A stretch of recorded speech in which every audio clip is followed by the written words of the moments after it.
Mata upu e tolu, o le anga sala tele a Utah, ma le alofa o le atua ia te ilatou. Fai mai, a fai e mo lia e se tangata la nava, ma walu ese o ia te ia, a e fai maa vaa se tasi. E toe alua tu o ia te ia. E le matua le anga i ea le nanu. A o oi, wa e tali tane i tane e toa tele, a ia e toe fo i mai ia te au. Ua fetala i mai ai ova. Ina faasanga e ia o mata i maunga tula, ma va ai. Po i fea e se mea ua e le muni luai. Ua e la malama i ala mo i lato. E peo se tangata a rapi le vau. Ua leanga ia te oele nuu i lau tali tane malawami o leanga. O le mele ua tau fia i le timu. Ua le ai fo ini timu nga muli muli. A ua ia te oele mua ulu o le fafine tali tane. E le mawhaia o na wha maina o oi. E te lewa la au mai e ia te au. E a mata nei lava.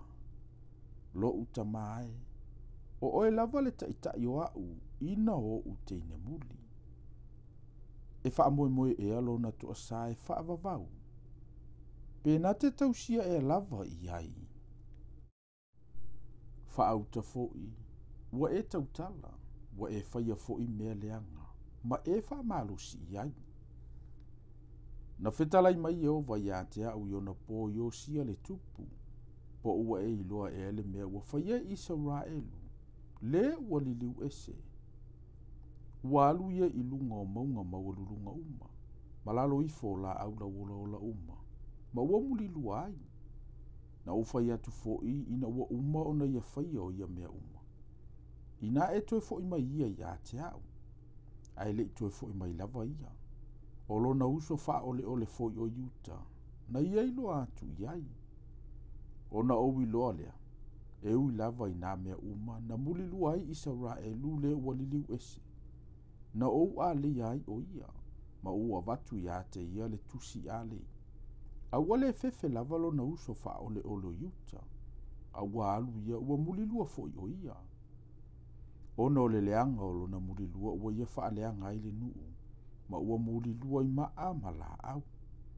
Ai ui lava i ia mea uma. E le ifo i mai ia te a uolo na uso fa ole Utah ma lona loto atoa. A ua pepelo o ia. O loo fetalai mai ai Jehova. Ua fetalai mai Jehova ia te au. O Israelu ua liliu ese, ua sili o ia o nami o tonu ia Utah le ua fa ole. Ina alu ia. Ma e tala i antu ia upu i le tu i matu. Ia fape atu. Israelu e le ua liliu ese. Ina fo i mai ia. O loo fetalai mai ai Jehova. O te leva ai ma le ita ia te outou. A wau te alofa lava au. O loo fetalai mai ai Jehova. E le tu maula uita e whaavavau. Tau ina e iloa la wanga sala ua e fo vale ai ia Jehova lo watua. Ua e fealua i tane e se i lalo la aula ulo la uma. Ua e le whalongo mai fo i lo uleo. O loo fetalai mai ai Jehova.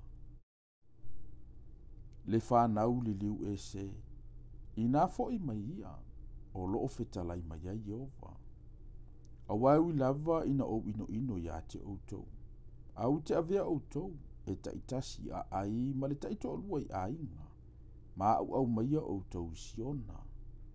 O te avatu fo i ante outou leo mamoe te tau ma lo uloto.